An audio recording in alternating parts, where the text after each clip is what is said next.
Ô, Cláudio, eu queria falar rapidamente algumas palavras aqui também sobre a história do rádio, né, que é muito presente na minha vida desde a infância. É um orgulho tremendo hoje fazer parte dessa equipe aqui da Rádio Bandeirantes, trabalhar em rádio.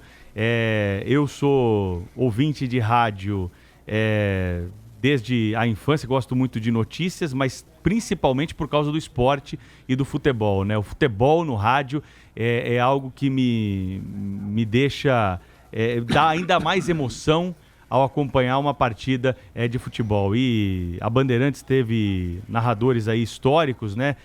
Alguns eu tive a oportunidade de acompanhar, outros por gravações, mas sempre um prazer, uma alegria poder acompanhar uma partida de futebol com toda a emoção que o rádio traz. Além do rádio ser um grande companheiro, ter também a hora de relax com músicas, né, Zaidan? Acompanhando outras emissoras aqui do grupo, mas o rádio está presente na minha vida sempre e dependo do rádio, gosto muito do rádio. Acho que o rádio hoje tem uma força ímpar, né? Apesar de muitas vezes aí ter sido deixado de lado por alguns, o rádio cada vez mostra mais a sua força e no momento de uma política tão quente que o país vive, os comentários, as opiniões, as notícias, elas circulam de uma maneira muito mais rápida aqui pelas ondas do rádio, por isso o rádio tem uma importância fundamental presente aí nos lares de todos os brasileiros.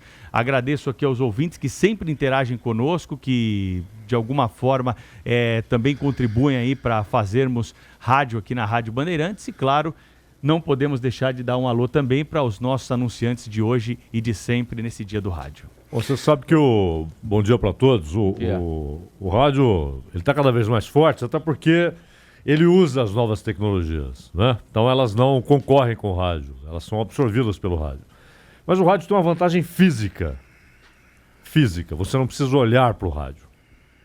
Então você pode ouvir rádio dirigindo, tomando banho, capinando, cozinhando, estudando, escrevendo, vendo a internet. Você pode fazer qualquer coisa ouvindo rádio, né? Então o sujeito está lá 6 da manhã ouvindo o Zé Paulo enquanto está preparando o café, enquanto está tomando banho, enquanto está se vestindo, enquanto está dirigindo. Então o rádio tem essa vantagem física incomparável. Você não precisa olhar para ele, né? E ele está sempre ao seu lado e você pode ouvir o rádio fazendo qualquer outra coisa. Olha, o rádio para mim é uma coisa que me acompanha assim, desde muito pequeno, né? Desde criança eu sempre fui muito fissurado no rádio, né? O rádio me deu as minhas primeiras emoções, assim, a criança é sempre muito egoísta, né? Só pensa nos seus interesses mais imediatos ali e tal. Mas ali eu vi, assim, eu me lembro da cena até hoje, eu criança vendo a minha mãe ouvindo, costurando na máquina de costura, o rádio ligado como sempre, e ela chorava, né? Chorava muito. Eu fiquei, foi uma sensação estranha para mim naquele momento. Ela chorava sobre uma coisa que eu não entendia. Ela, na verdade, estava ouvindo a transmissão de um julgamento, de um júri popular, de um advogado muito querido na cidade. Era um militante de esquerda lá, dos movimentos sociais, etc., que foi perseguido, barbaramente torturado e também acabou sendo acusado por um assassinato que ele não cometeu. Enfim, e ele fez a própria defesa, uma defesa muito competente, etc. Daí para frente, assim, eu fui me apaixonando pelo rádio. Eu ouvia, minha gente, a rádio tirana. Quem é que ouvia? Eu acho que nem o povo lá da Albânia ouvia a rádio Rocha tirana. Discursando, hein, Cláudio? Aquelas coisas horrorosas. E eu ouvia, mas pelo mesmo prazer que me dá, por exemplo, assistir corridas, não que eu seja ciclista, mas adoro ver aquelas corridas, volta da França, né? Volta da Itália, porque me permite ver áreas, cidades, regiões que eu não conheço, que eu até eventualmente gostaria de conhecer. Eu, desde muito tempo, eu já não era criança, né? Eu pude desenvolver admiração por vários ícones do rádio brasileiro, né?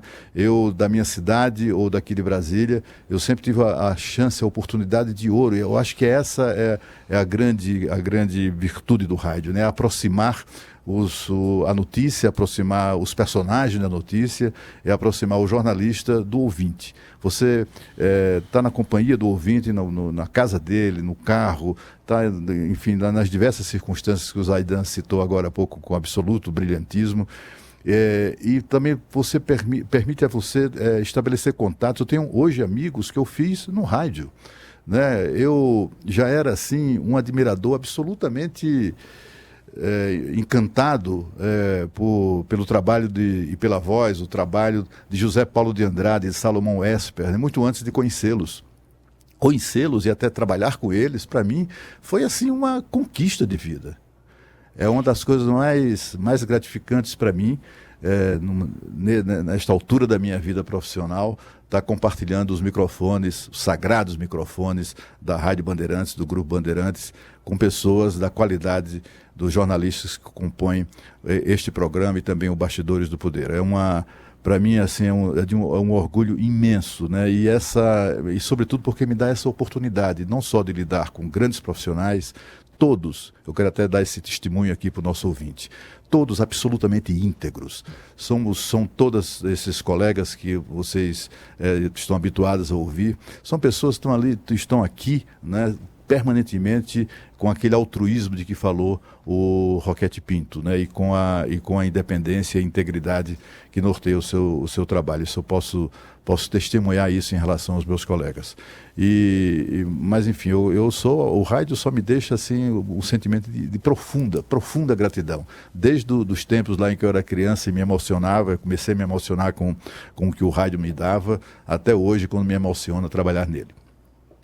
Olha, eu como a mais recém-chegada aqui, não só na Rádio Bandeirantes, mas também no rádio, né, eu quero dizer o seguinte, eu comecei a trabalhar como jornalista em 1993, eu já tinha feito um outro curso, então eu virei jornalista mais velha. Quando eu entrei na faculdade de jornalismo, a turma da minha idade estava saindo. E eu comecei a trabalhar no rádio. E era uma época do rádio em que um dos meus trabalhos lá era abrir carta, selecionar a carta das pessoas que vinham do Brasil inteiro e produzir ali para os locutores lerem as mensagens dos ouvintes. Aquilo me impressionou tanto porque vinha a carta do interior da Amazônia, por exemplo, que é, né, hoje o que a gente mais tem falado aqui na rádio. E hoje a gente faz essa interação com o ouvinte, porque não faz sentido a gente não considerar o ouvinte nessa equação. O tempo todo eu estava aqui mostrando para o Zaidan os comentários da turma que está acompanhando a gente pelo YouTube, que é uma novidade também para o rádio, né? A gente está aparecendo, mesmo quem não precisa ver para ouvir o rádio, hoje já tem também essa possibilidade de conhecer, ver os belos olhos azuis do Zaidan, de conhecer a gente, saber o rosto da voz que fala o tempo todo. Então, essa interação também eu acho que só enriquece. E a experiência de ter voltado para o rádio 20 e tantos anos depois, porque depois eu fui para a televisão, pouco tempo depois eu fui para a televisão e lá fiquei por muitos anos. A experiência de ter voltado para o rádio me enriqueceu de uma forma, assim, a repercussão que eu tenho, o retorno que eu tenho das pessoas na rua, no táxi, nos carros, nos restaurantes que eu vou, as pessoas vêm me cumprimentar. Então, é um sentimento de gratidão. E imagina o meu privilégio de começar e voltar para a rádio, estar na Rádio Bandeirantes, que tem mais de 80 anos, tem toda a tradição do rádio brasileiro, compartilhando esse espaço com uma nova geração, que é o Pedro, que é o Rafael, e ao mesmo tempo com o Zaidan, com o Cláudio Humberto e com o nosso Zé Paulo de Andrade, né? Que é a grande referência do rádio brasileiro. Então, Zé Paulo, obrigada pelo privilégio de dividir esse espaço aqui com você. Eu só tenho a agradecer à Rádio Bandeirantes por ter me chamado para compor essa equipe maravilhosa, que tem uma equipe de reportagem, a reportagem que a gente vê no rádio com a Bruna, com o Lucas, com o William, com o Agostinho, né, que traz histórias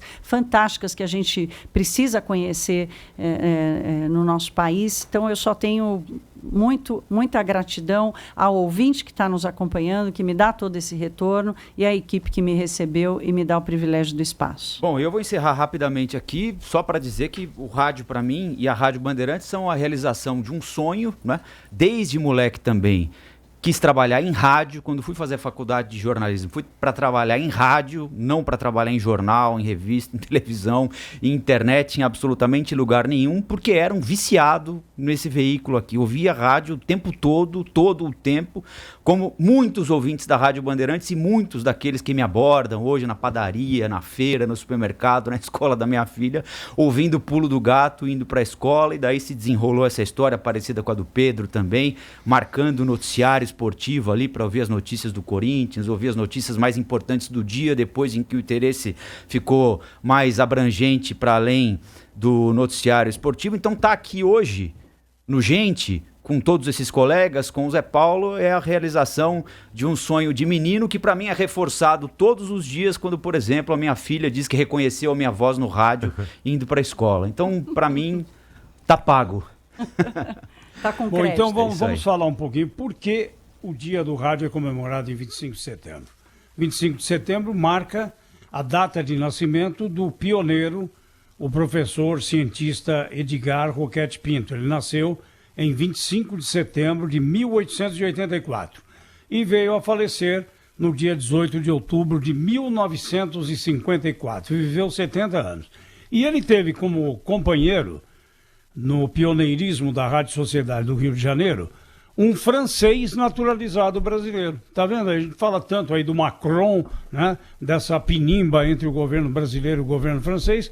Teve um francês na origem, no pioneirismo do rádio no Brasil, que é o professor Henri Charles Maurice.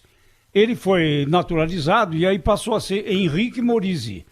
Foi presidente da Academia Brasileira de Ciências e nessa condição, como engenheiro, ele viabilizou junto ao governo os equipamentos para que surgisse a primeira rádio do Brasil, a Rádio Sociedade do Rio de Janeiro. E não podemos nos esquecer do padre Landel de Moura.